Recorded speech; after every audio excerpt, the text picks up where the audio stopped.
Ayo, what's outside is within. The mind regulates the hand that masters the pen. The pen is mightier than the sword, but the tongue is mightier still. The stargate to the mind's revealed. The Vortex. Alright, peace. Big Cyclone is here again. Real Talk with Kevin. And this conversation is about understanding loneliness. First question is, how would you define loneliness from a psychological perspective?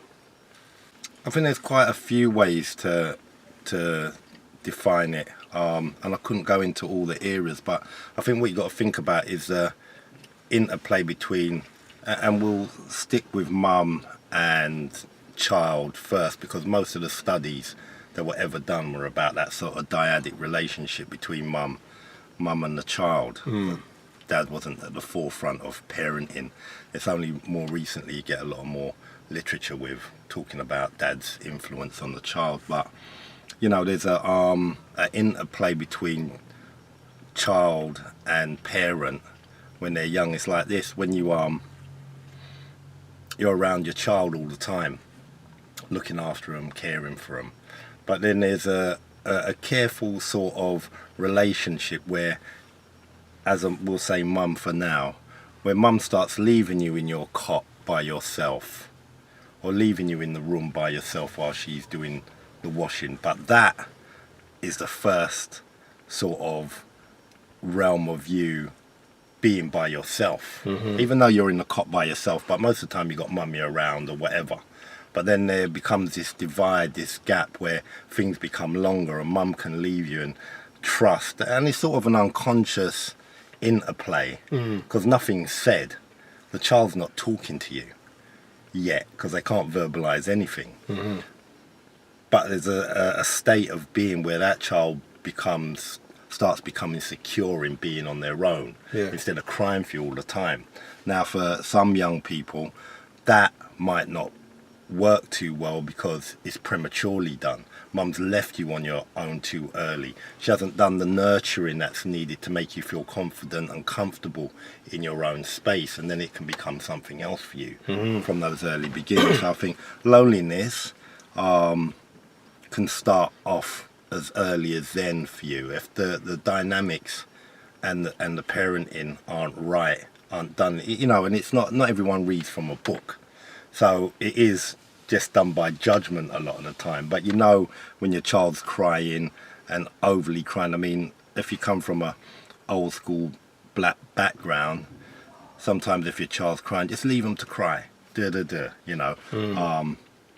And that's not always right, you know. So once you get that formula right, where you're able to touch base with your child and make sure they're secure, go away, and then they start feeling really confident that they can exist in their own while they're playing or doing whatever, that is a great beginning for them not to be experiencing loneliness when you've been left. Otherwise you've been left prematurely by mum, and you're there crying and screaming and there's no attention. But that can play out later in adult life.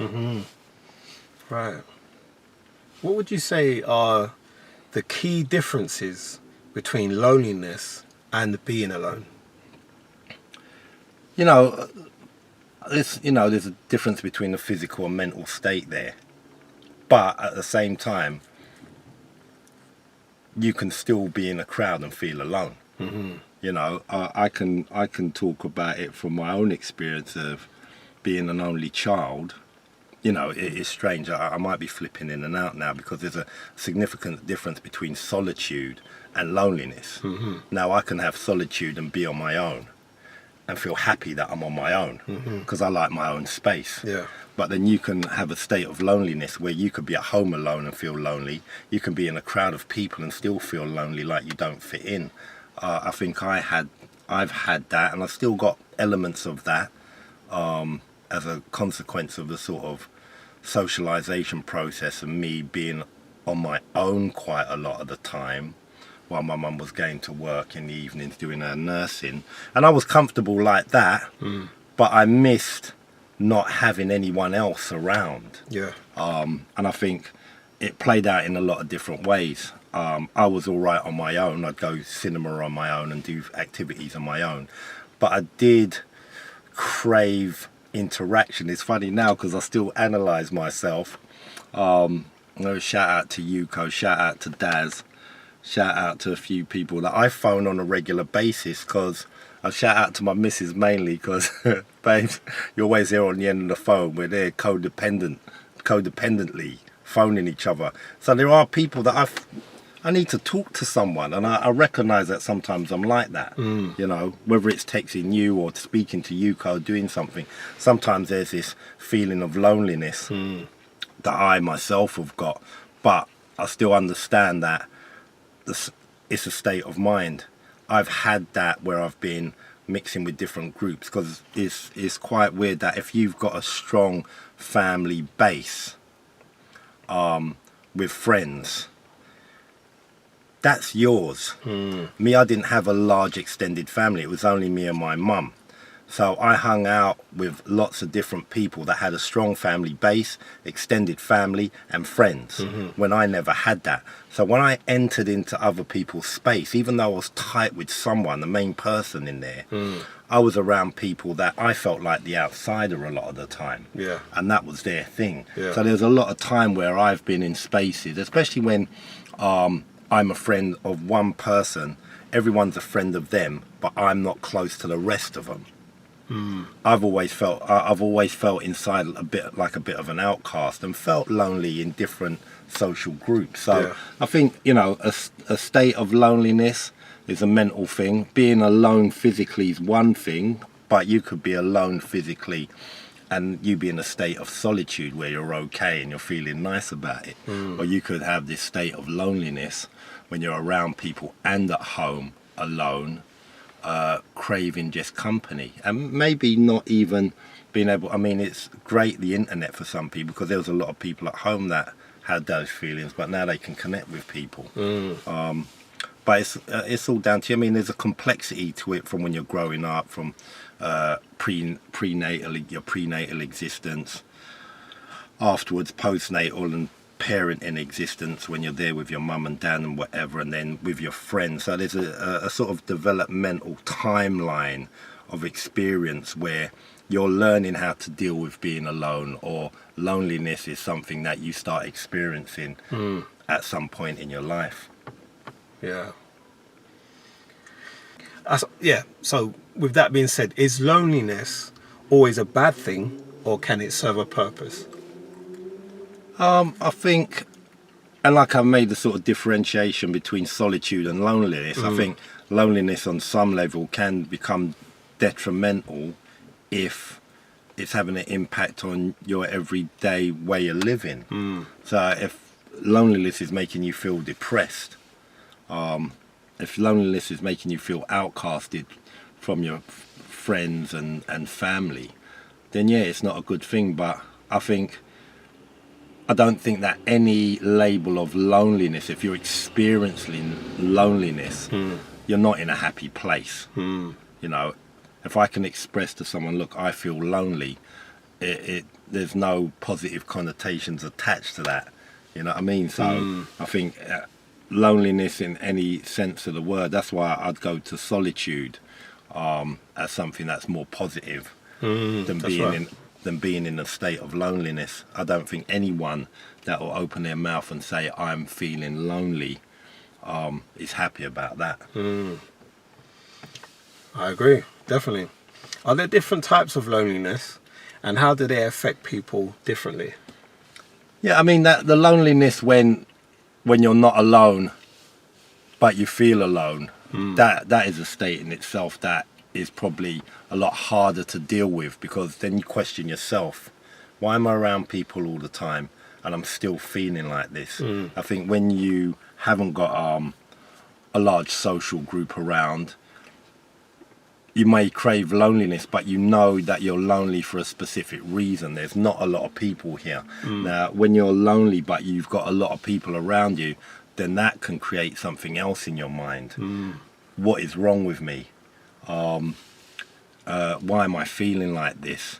And then you might involve yourself in other practices. You might start dating loads of women. You might start cheating. You might start looking for some sort of different feeling to eradicate the loneliness. So I think there can be some extremes in regards to what you end up doing as a consequence of what you're feeling. Or you could go down that other road where the loneliness has become so overwhelming, it becomes a mental health issue and you have to go to therapy or seek some sort of counsel in some way, shape or form. How would you say loneliness impacts mental and physical health?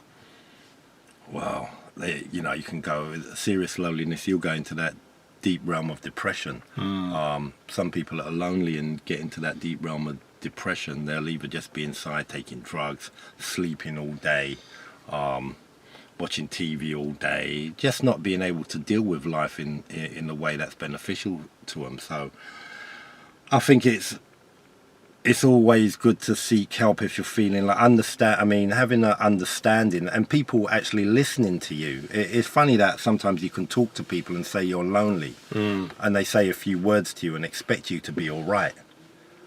When you're feeling a deep-seated level of loneliness that you can't shake, and if someone keeps on verbalizing it to you, understand that they need help, you know. Understand that there's people out there that can help them and you can point them in the right direction. But, you know, I don't think that loneliness itself, if you're getting to a real deep level of it, the only main thing from it's depression and at the worst case scenario, sort of suicidal ideation where you're feeling like doing something because you feel lost, you feel like no one's around, there's no one caring for you, no one cares, you know, gives the monkeys about you in any way, shape or form. So I think once you start going down that road, it's good to have good people around you. I feel sorry for the people that have got no one, or they feel they've got no one around them and they're sort of saturated in their own loneliness. Yeah, like you said, you know, they kind of stay within their own sort of mind or thought process about the situation, innit? Yeah, it's not a good thing. I wanted to go into a different part, obviously same concept, but just causes and triggers. And the next question is, what are the most common causes of loneliness in today's society? Well, I think the internet can make you feel lonely. I think if you're a person that who seeks validation by getting a lot of followers and a lot of likes, and it's not happening, that can create a sense of loneliness. I think that's one of the main things nowadays, especially if you're a person that puts out content and you're not getting anything back. That can be very hurtful. I mean, I'm on your podcast and your occasion something will come up saying, and I'm not a person that's really involved in social media, and something will come up like, you've had 394 views. And then I'll be like, rah, like it's only 394 views, but it is 394 views. Something I haven't really experienced before, but even seeing it gave me a certain feeling like, someone's watching it, you know. How would I feel if it said no views, even though I'm a person that's not fully involved in social media on that level? It would have an impact on me. You know, no one's watching me, no one cares about what I've got to say. How important am I? I'm not that important, am I? You know, so all these things will start coming up in your head, and you could experience a sense of this sort of extended sense of loneliness, you know, because the internet's so far reaching that if no one's responding to me, what's that saying about me? And then you start being, you know, questioning yourself about who you are, and you could feel very lonely. I mean, let alone you've been outcasted by your family, and cultural norms may have an impact on that. I may be of a certain culture, and I may be a woman, and I may have dated a black man. In some cultures, that's a problem. Then I'm outcasted.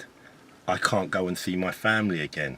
people are looking to chase me down and do horrible things to me because I've gone out with a black man. I had a baby with a black man. Now I can't see my family again, ever, maybe.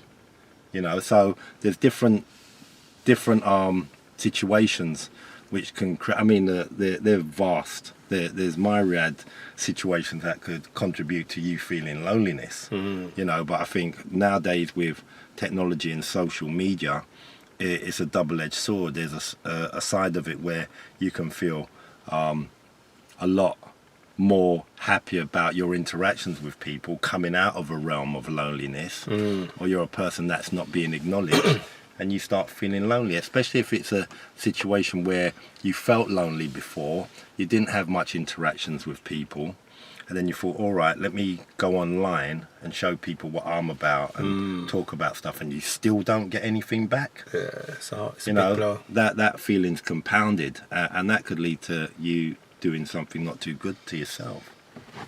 There was a saying I see recently where they were saying we are at the most advanced that we've ever been for mankind, yet we're at the loneliest in the sense of social media and all that. We've got everybody at our fingertips, but we don't know nobody. I think there's a deep level of segregation. That's why.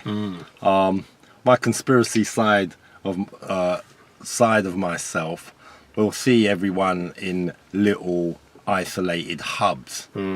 You got your PlayStation in the house, you got your internet in the house, you got everything available, you got Alexa in the house that'll do things for you. You don't have to lift a finger. You just say, close the curtain. Sooner or later it'll be like that. Close the curtains. Yep, the thing closes. Close the door, lock the door, blah, blah, blah. You're in your house. You know, there'll be, and I was talking to someone today about it, where young people nowadays, they operate differently to our generation. When I was young, going out was, you know, back in the day when I was in my 20s, buy a draw, get some drink, go to a rave.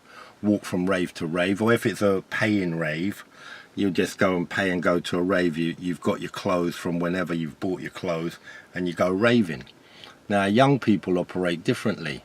They got this other different sort of upmarket way now, so they'll go for brunch in the day. Yeah. Yeah. They'll spend £50 to £100. Yeah. Then they'll go and chill out and have a meal later at some restaurant. And then maybe they might go and see, like today, they might go and see Usher. Yeah. But soon they might not even have to do that, because you got VR and AR coming soon. They can all do that in a virtual world. You can meet up in a virtual world, don't even see each other, just have your, what's it called, your little, the thing that represents you. Your little, Your avatar. Yeah, you'll have your little avatar. Yeah. That goes into the realm. Your voice is speaking, and everyone meets up. They might have Usher concert playing, but all your avatars there. Yeah. So there's this level of segregation that's going on now, where people are just sort of locked into their houses. There's a film with Bruce Willis. I can't remember what it was called. I know what that is. I was talking about that. It's called Surrogates. Yeah, Surrogates. It's real. Yeah.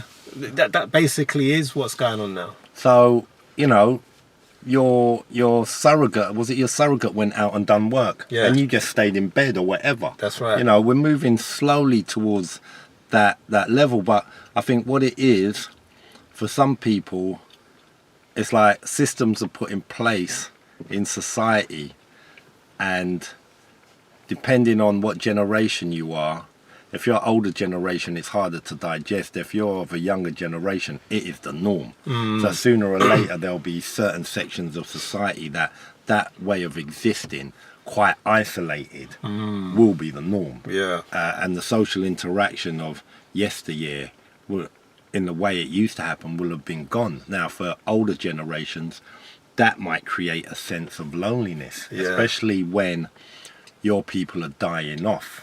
Because as you get older, your people are dying off. That's right. The amount of funerals that I've gone to over the last couple of years is maddening. So, and it's like, I always make references to myself. My mum, she's actually just got one friend left. Wow. Immediate friend in this country. So even when I go and see my mum, I can see the loneliness in her, because there's a lot of people nowadays, they're sitting at home on their own, and if they haven't got family that visit, what's going on for them? You know, and soon they'll be in an old people's home. But once you if you exist as a person from an older generation in a new society, yeah, you're going to feel even more isolated. No one's coming round to see you. You know, let alone you can't operate pragmatically with certain things like email. You know, there's a lot of people out there, older people, they don't know how to use an email. They don't know how to access the internet properly. No one's coming round. So their level of loneliness will be different. Well, you know, if you're in your 40s or 50s or whatever, or 30s, and you're at home alone, you can still tap into something and still make connections.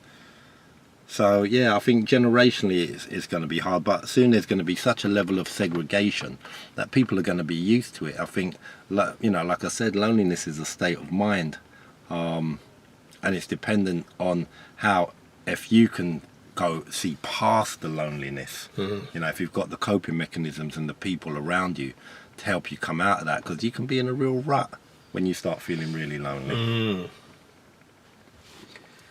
Can someone in a relationship or marriage still feel lonely?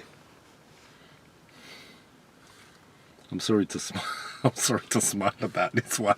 You know why? Because there's loads of people in relationships that are lonely because your partner is crap.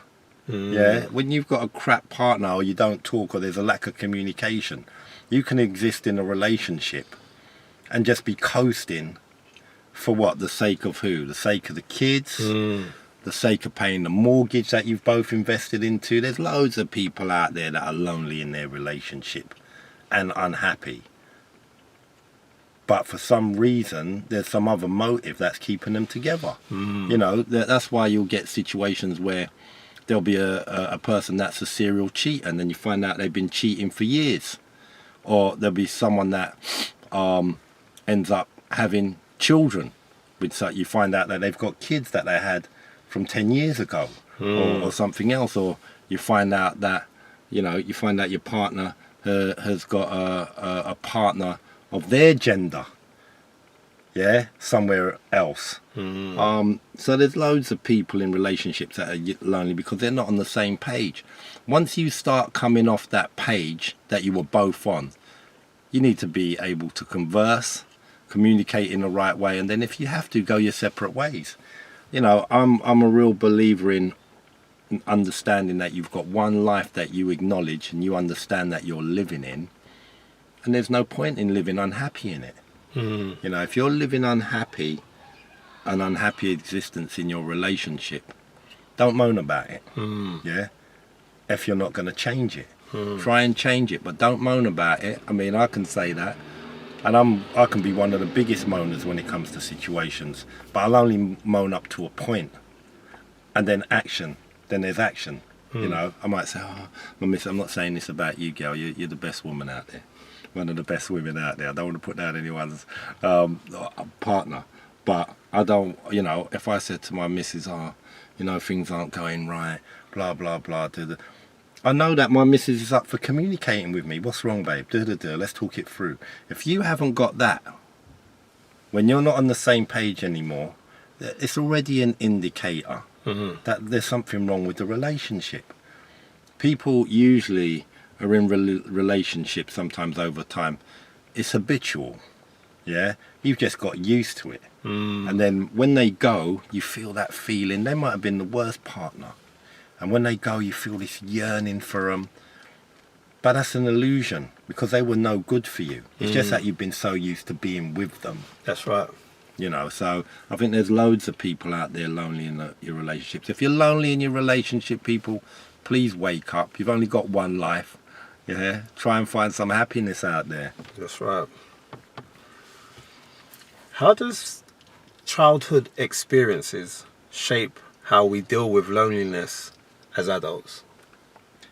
I think, you know, again, and we've talked about this before, it's all about parenting and parenting styles. Making you feel comfortable and confident and loved, that nurturing. understanding that there's someone about even when there's not someone about, yeah, provides you with the tools to experience loneliness or live in solitude without feeling loneliness. You know, I think there's so much that your parents bring to the table that a lot of people don't understand. But being able to exist and not feel lonely but be alone is a contributing factor of all the work your parents have put in. You know, and it's basically about giving you that confidence to you know, to have a high, you got confidence, you got a high level of self-esteem, self-awareness, and you're feeling all right. I mean, I don't think people, when people talk about parents a lot of the time, they talk about the bad things that parents do, or, you know, I don't think there's a lot of, I think we live in a society anyway that negative messages are at the forefront of everything most of the time. But I don't think parents are given their accolades enough for the work they do, because the world as a whole functions quite well because of what parents have done. You know, the people may think right now that the world's turning upside down, and to a certain extent it can feel like that. But the majority of the world still operates infused with love and caring and understanding. There's not, even though there's crazy things going on the planet, it's not so bad that everyone's inside their house locked up with guns and knives waiting for the next, you know, attack to happen, or, you know, the next sort of pillage to happen like in medieval days. So we're still living in a good place, you know. So yeah. Are there certain personality types more prone to loneliness? I think introverted types, if you know, if you've got a very introverted way. But if you're introverted, it's funny because there's a lot of introverted people that are just observers, and they're quite happy being introverted and observing others. Now, if you've got a high level of neuroticism and you're lonely, that could be quite conflictual, because you're out there and you're doing things and whatever, but at the same time you feel that people aren't noticing you, or you feel lonely about things. That can be quite confusing. But you know, a lot of people that are introverted, it's quite weird, because I see myself as an introvert, but I'm not an introvert, because this is where it's sort of a double-edged sword. Or you can be an introvert that wants the attention, but you're so introverted you can't do what's necessary to get the attention. So what do? You're always longing for something that's never going to come to you because you're introverted. Now that can be quite problematic for some people, because there are some people that live in this fantasy, this realm of fantasy. Like, I know Neville's a good rapper, so when I listen to Neville's songs, or any songs, I start miming songs in front of the mirror. I'm this introverted guy. Now, when I go out on the streets or I go somewhere, I might do something, or I might have this fantasy that I'm going to get seen. I'm going to get seen by someone somewhere. And you know, people have these mad fantasies, and there's a lot of people generally across the board, but I'm sure as well with introverted people that have fantasies about getting spotted or picked up by not doing anything. That can also create a lot of turmoil inside, because I'm not getting any attention, but I've got this fantasy that one day I'm going to get some attention from someone. There's a complexity to loneliness that, I mean, there's deep psychological theories about loneliness and things that I wouldn't even get into now, because some of the stuff I'm wondering if I can remember well or in a certain way. But there is a complex deepness to loneliness that, to talk about it in our session, it'll take, I mean, it's like anything. A lot of the topics we might talk about, you could talk about them for years if you're really going to break them down. Okay, so just want to slide into our next subcategory, if you want to call it that: coping mechanisms and solutions. What are some healthy ways to cope with loneliness? I think for people that are suffering from a deep-seated sense of loneliness, you have to reach out. You know, please reach out. Reach out to some people. I think some people are quite scared. When you're lonely as well, sometimes you think people aren't there to help you. You're scared to ask for help in the first place. You think that you might get turned down. You see yourself in a particular way that stops you from reaching out to people.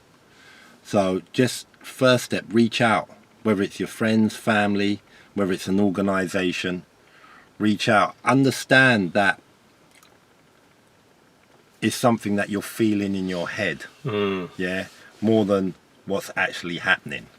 Right. Yeah, so you might think you're experiencing deep loneliness, but you can come out of your house and go to the shop and walk down the high road and there's people around. You could interact with people. It's only a state of mind that's making you feel like this. So start understanding that, all right, this is all going on in my mind. I just need to transform this into something where I'm not feeling so alone all the time. Yeah. Maybe go to try and get out, go to clubs, maybe go salsa, go to a Domino's club, go to whatever club, go to the gym. Yeah. Start mixing with people a bit more. Go to the local community centre, wherever there's people or like-minded people. Even if it's going to the library, you might be there reading a book, but there's other people there reading books, doing similar things. So you've got to find what boosts you and picks you up. I mean, worst case scenario, you're going to have to go and find some therapeutic help. But before that time, just start understanding that it's a state of mind. What you're thinking might not actually be the real experience, you know. Just like those people that are feeling lonely when they're around people. So how important is self-awareness in addressing loneliness? I mean, that's one of the most important aspects of if you're not self-aware about yourself, then so much different things can happen to you. You know, your loneliness, if you're not self-aware, could become so debilitating that you end up in a mental health institution because you weren't aware of where this lonely feeling was taking you. You know, so I think being self-aware, because you know I've had about 5 friends sectioned, and at different points in time, you know, you laugh, you cry about things, you have these different conversations. And one of the things we used to say is like, you know what the best thing about being mad is? I said, what? You don't know that you're mad. Now, when you're not self-aware, you won't know that you're so lonely that you're feeling like you want to take your own life. Or you're feeling like you want to do this or that or the next. So having a real strong sense of self-awareness about what's going on with you is pivotal to you actually coming out of that. Because if you're not aware, next minute you could be behaving in a certain way. It might end up being antisocial or whatever. Then you end up being sectioned, and then your life changes dramatically. But even then, saying that you've got to be self-aware is not easy because your loneliness might be so debilitating. That's all you can think about. You know, so it's always good when you've got people around you that are watching, you know, and looking after you. I think it's quite hard nowadays for people that are wrapped up in their own lives sometimes to be as caring as they could be, like back in the day. People are so concerned with their own bills and their children and whatever. Sometimes people get missed or forgot about, or you have the best intentions. I'm going to go and see Neville. Neville ain't been well. I'm going to see Neville. Oh, a week goes past, 2 weeks go past, a month go past. I'm going to go. And then until it gets to a point where you feel such a way about not seeing Neville that you just don't go. You know, so just keep up with people. People need to understand that the worst case scenario, and I've gone through it with one of my friends when he passed away and felt so sad that I didn't go to see him for a good couple of years, because the last time I saw him when he was going through his MS was so heartbreaking for me. I couldn't see him, but I should have been going to see him, because when he passed away, I had regret in not going to see him. But you live and you learn, so that's taught me a lesson. Now there's one of my friends who's passed. I go and see his mum every so often, but it has to keep going on. Because I understood that there's things that really you should be doing, you know, and I should go and see my friend's mum regular to keep that alive. And like with people that are close to you, you need to keep a check on them. That's right. You know. Can therapy or counselling help someone struggling with loneliness? Yeah, I mean, it can be a long road. It can be a short-term thing, but definitely, especially if you've got a good therapist, good counsellor.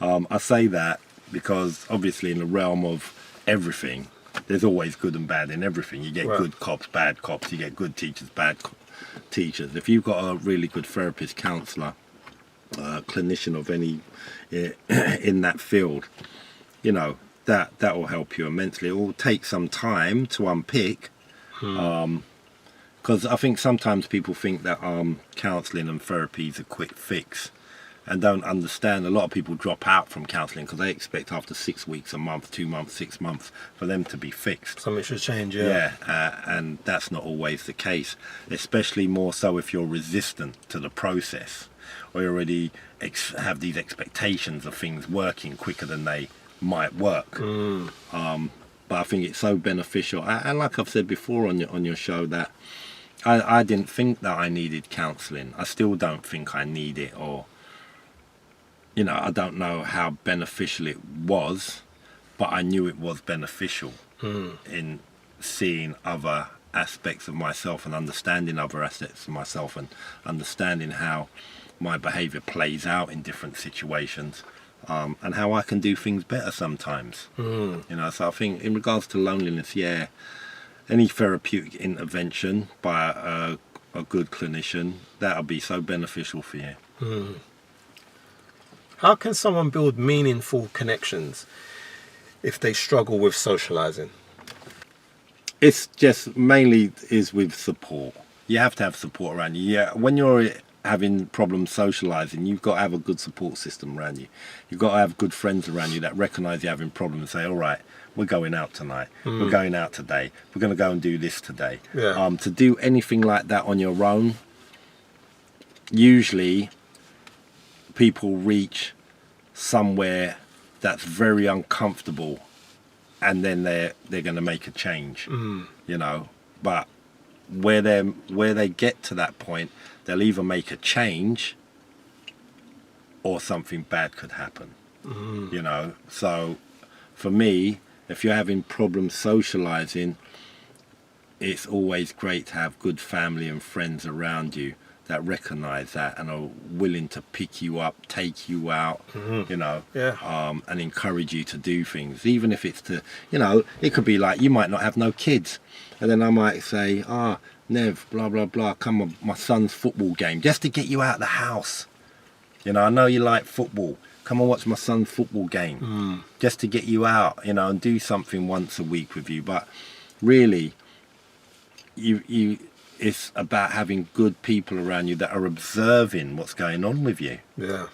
And you know, ultimately, if they care about you, they'll put in the work. That's right. I want you to move again into a next set of questions, which is based in societal and cultural aspects. Does loneliness affect different generations in unique ways? Yeah, I think my generation upwards, I think because of how set in our ways we are, I think, like I spoke earlier about my mum just being at home a lot of the time, unless I'm around there, because it's It's mainly me that goes to see her. I mean, I haven't got any brothers or sisters or uncles or aunties in this country, so it is me. There'll be a lot of the older generation that aren't tapped into technology, even though my mum's found TikTok now, when she looks at that, that will be sitting home alone, you know. The younger generations, when they get older, they're going to still be in touch with certain things. They're still going to be in touch with technology. They're used to being on Snap or being on Insta or whatever. So their existence is going to be completely different compared to the old generations. And then the younger generations coming up, depending on the technological developments that happen, whether it's the robot servant in the house, you know, or whatever it is, you know, it'll be a different experience. You might not be so lonely if you've got that robot maid in the house, you know, compared to my mum who sits down at home alone. And the only time she has interaction is when I take her shopping or when I go there. So I think there's unique differences generationally in regards to interacting and feeling lonely, more so based on technology than anything else. How does loneliness manifest differently in men and women? That's a difficult one, isn't it? That's a very difficult one. The first curveball for you, bro. Oh my God! It would probably be really good to have a lady here to would speak be on that. Yeah. I'd hate to put anything across. And it's the girls are going, Yeah. You don't know what you're talking about, you know. Because I think it's funny as we exist like yin and yang and positive and negative and Venus and Mars, or however you want to talk about men and women with whatever sort of analogy. There's a real different experience mentally and physically between men and women. Yeah. Even though there are such great similarities as well, there's a lot going on. And you know, for me, women on the planet Earth, the mental masters. You know, men have got physicality, but when it comes to the mind, they're in that place where I think for me, from my outlook, they're actually the strongest gender on the planet mentally. You know, so to talk about the differences between men and women in regards to experiencing loneliness or processing that, I won't talk for women. I can't talk for them because I know that how they operate is a lot different to our sort of and I know that we're Homo sapiens, and there's some Homo sapiens that interacted with Neanderthal, and there is Neanderthal DNA, but in some Homo sapiens, some modern day humans, but I don't want to go on like a Neanderthal and talk no nonsense about women's feelings of loneliness, you know what I mean? So maybe you could leave that for a lady to talk about loneliness. No problem, man. They'll come for you with a pitchfork, mate, and none of that. No, I don't want none of that heat.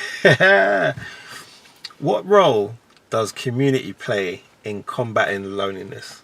You know, that's why I love certain cultures, man. That's when you see like a Turkish, Cypriot, Somali, there's certain cultures that they're always, Asian cultures, they're always rallying together, rallying round. They got their meetings, they got Eid, they got Diwali, they got whatever's going on. There's this real sense, this communitarian family sort of synergy, you know, amongst certain cultures. You know, it's upsetting for me that Black Caribbeans, Black West Indians, whatever you want to call us, don't seem to have that. Black Africans have got it. You know, some of my African friends, they still have village meetings in England. So if you're Igbo or Yoruba or whatever you are, you'll still have village meetings here. And when you go back to Nigeria or Ghana or whatever, you have your meetings in your village there. So there's this real connection. So I think it's really essential, the sort of communitarian element in regards to making you feel a lot less lonely. But Black Caribbean people haven't got that on that level. And you know, I could still talk about transgenerational trauma and what's happened to us over the years. But then you've got to understand that originally it was African people that were taken. Yeah, that's what we emerged from.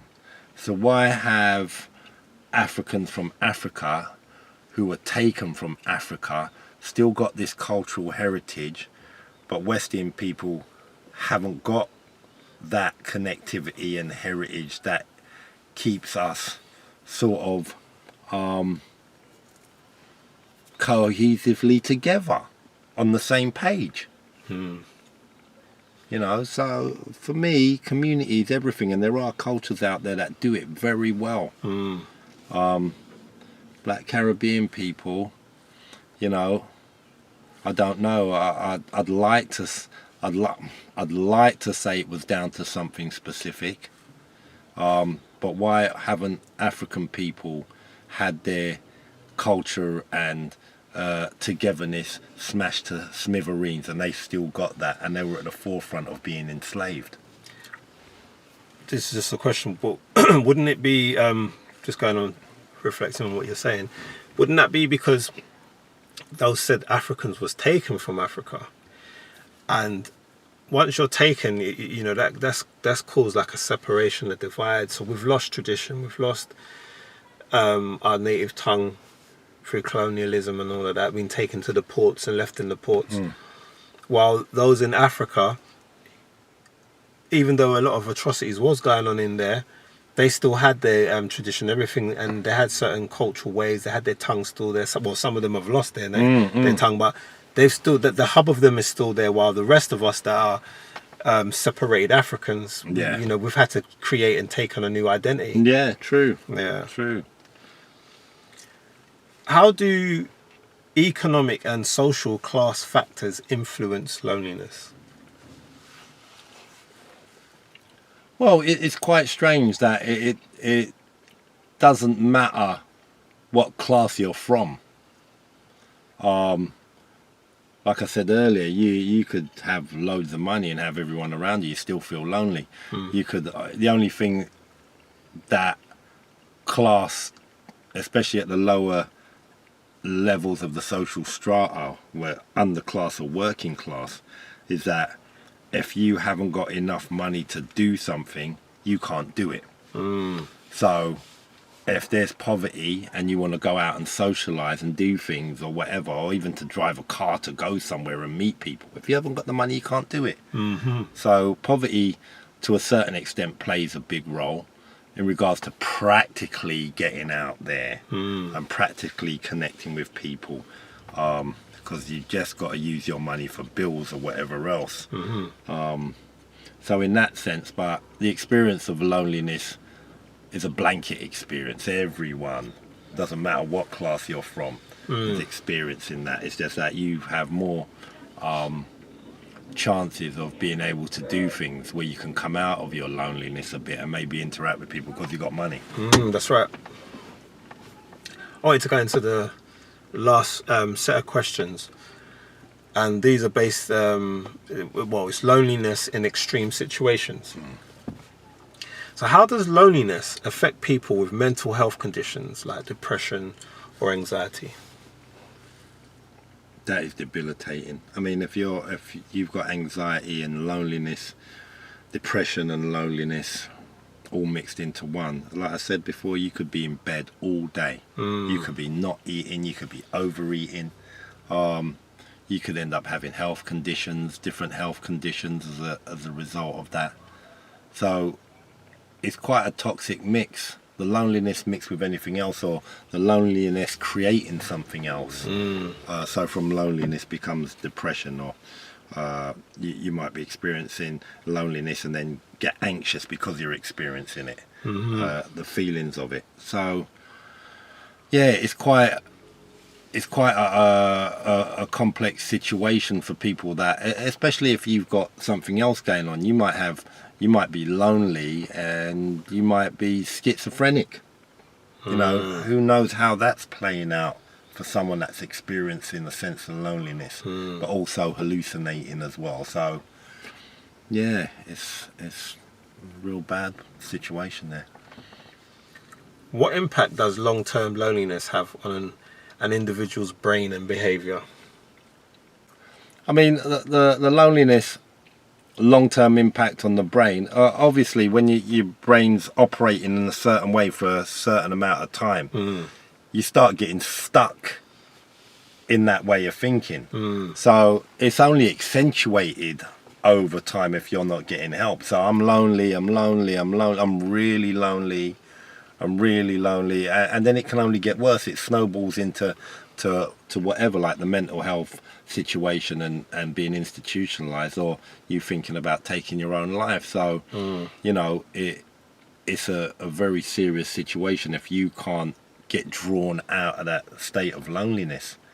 But I think those are the worst case scenarios, being institutionalized and thinking about or taking your life. You know, some people think about it, but when you start planning, you always know when someone's in problems when they start planning how they're going to take their life. How can someone who has been isolated for years start reintegrating into social life? Reintegrating back into social life just takes a lot of healthcare professionals, like I said. So the social workers, the psychiatrists, all the support workers that can support you, because that's a serious piece of work. It's nothing that your friends and family can help you with. They can play a role in it, but it takes serious professionals to be able to draw you out of that. So, you know, whether it's the psychologists and everyone else together, you know, you only hear about those stories, really. I mean, I've never actually experienced anyone who's been socially isolated for years and then re-emerged and then been looked after to sort of be reintegrated into society. But I can only imagine how much work that would take because their mind's in a certain place. If they've been okay as well being alone for so long, and coming out is a problem. You know, there's a lot of work there. So